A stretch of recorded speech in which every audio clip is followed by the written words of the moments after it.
Serious, people that do autopsies, what's the weirdest thing that you have found that didn't have anything to do with the person's death? An 88-year-old grandma died of carbon monoxide poisoning. During the autopsy we couldn't open the back of the cranium. After much drilling we realized that her cranium was around 3 to 4 centimeters thick all the way around, leaving her with the smallest brain on a grown woman I've ever seen. She was fully functioning and never seemed affected by it in the slightest. I've never seen anything like it since. Sorry I haven't managed to reply to all questions. I never expected anyone to find my autopsy stories interesting. I knew she functioned well until her death because she ran a soft cheese making business with her daughters. She died when the gas tank used to heat the milk leaked carbon monoxide into the room and she passed out and died. One of her daughters also passed out, but her face was close to the space under the door and fresh air came in, enough to prevent her from dying. I asked the family if she or they had known of her condition and no one had any idea. Physically there was nothing remarkable. No deformities at all visible externally, neither in body nor face. We included the information in the autopsy report, but since it wasn't related to the cause of death it wasn't investigated further. Just for clarification, I'm female with a background in forensics and profiling. Hope this helps. While completing the post-autopsy repair for a gentleman, I found a plastic ladle tucked under the ribs. It was probably left by some poor autopsy technician who got yelled at for losing the good ladle. I offered to send it back to the coroner, but they never returned my calls. What is the purpose of a ladle for autopsies? You use it to collect fluid collections, effusions for a measuring jug. Someone with heart failure can get fluid buildup in their pleural cavities, around the lungs, for example, sometimes several liters.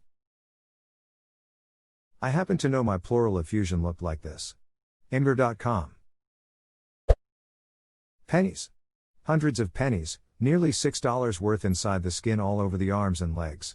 Deceased was a hermit, lived alone, ordered out for every meal. Apparently he'd been surgically implanting pennies in his skin for years. No ducking clue why. This has haunted me the most out of all the posts so far. Other causes of death, impending ones. Malignancies that weren't diagnosed, hepatitis, occult bleeding, etc. Once found full-blown metastatic stomach cancer in a college kid that died in a bar fight that escalated. It was pretty remarkable. Elderly pensioner died alone in his home. Not suspicious at all. Small mobile phone, flip phone, found in his rectum. No explanation ever determined. I was volunteering at the coroner's office and the doc pulled a very large, intact avocado pit out of a man's stomach. We all kind of looked at it and went, huh? Cause of death was a heart attack. What I'm learning from this thread is that if I have a heart attack, I quickly need to swallow something weird so the coroners will have a good anecdote. Avocados linked to high chances of heart attack. Sample size, 1. Oh man. Okay, one time we had an autopsy on a guy who had died abroad whilst on holiday. He'd already had an autopsy in his country of death. He needed another autopsy in his home country before his death could be registered, so that was our job.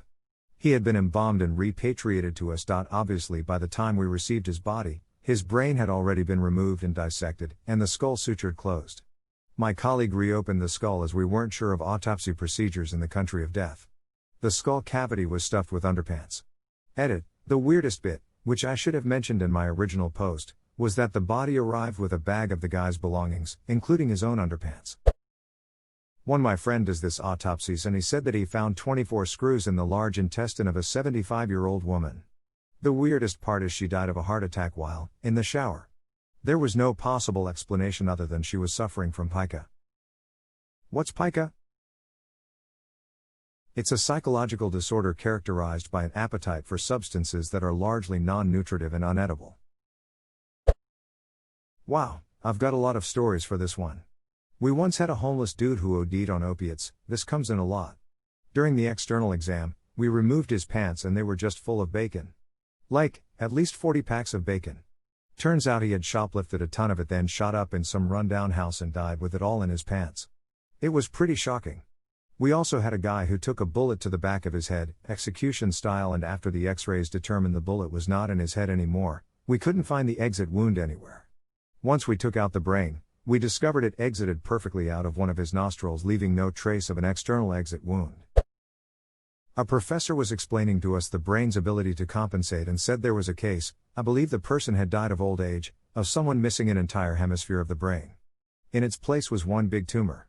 There were no signs of symptoms of this throughout the patient's lifetime.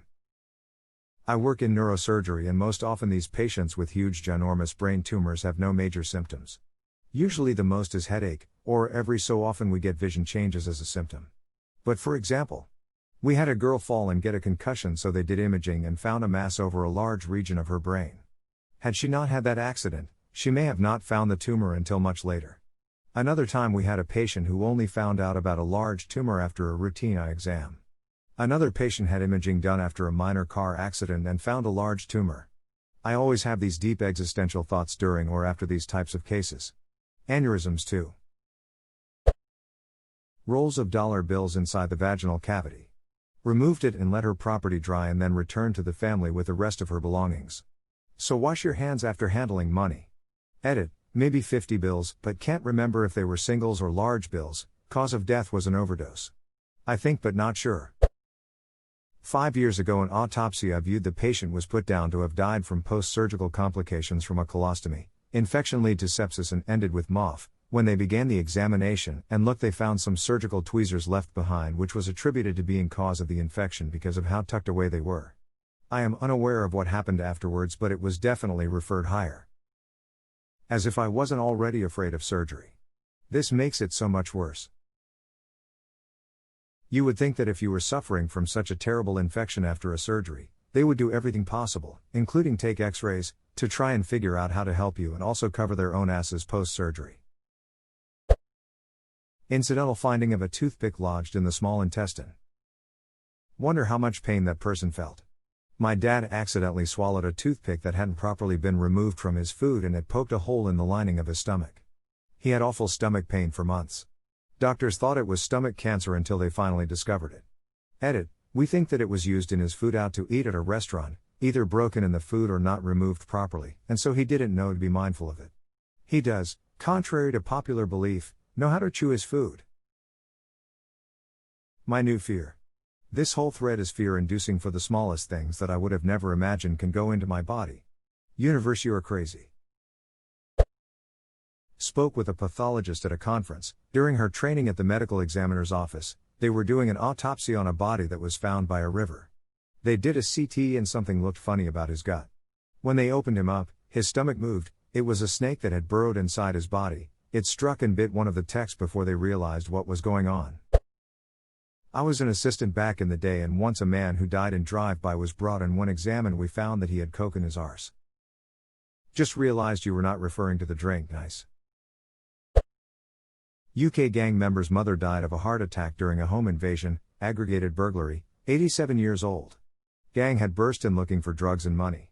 No signs of assault, but the circumstances required a full examination to be sure nothing suspicious had occurred.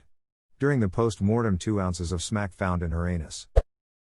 Brain aneurysm in a late 20s girl. Had a tattoo directly above her pubic region that said "stay off the grass."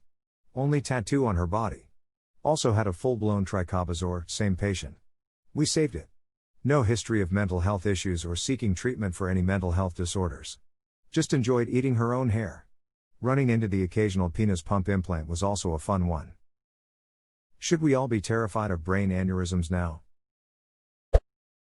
Benoit balls in the rectum of a male who died of huffing duster.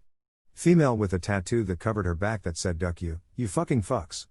Elderly female with 5 very old tampon in her vaginal canal. Big, burly, leather-clad bikers with delicate, lacy panties. Elderly male with a Prince Albert piercing. We had to remove all jewelry and that was awkward. Accessory spleens were super common, but one lady had 14 of them, but no actual spleen. Just 14 little blueberry-sized accessory spleens. Horseshoe kidney is always a cool find. Human anatomy has its within normal limits range, but within that range, there are some weird things. Oh, surprise, empyema was gag-worthy. Edit, I no longer work this job, I miss it. You guys have made the last few hours at my current job more fun. I hope at least one of you has an accessory spleen. My forensic medicine lectures took place in the department's Museum of Oddities. There are plenty of interesting items on display, but one particularly strange display caught my eye. It was an unlabeled cardboard box with 20-ish thin metal bars 10 centimeters, around 4 inches long. One of the pathologists explained that the random pieces of metal were actually spoon handles which were found in a young woman's stomach. The remaining portion of the spoons was melted away by stomach acid. The woman was a patient in a psychiatric hospital in the 50s 60s and evidently had a tendency to swallow spoons, but her unusual diet had nothing to do with her cause of death. Can't exactly remember what it was. On a more humorous note, the museum also features a variety of strange tattoos. My favorite was a tattoo on the left upper thigh of a soldier which read, Nua Fr Damen, i.e. ladies only. I actually know a guy who has a tattoo on his upper arm of a heart with the words, yes I want sex. Ladies only please. How many accidental dicks does a guy have to suck before finally getting a warning label?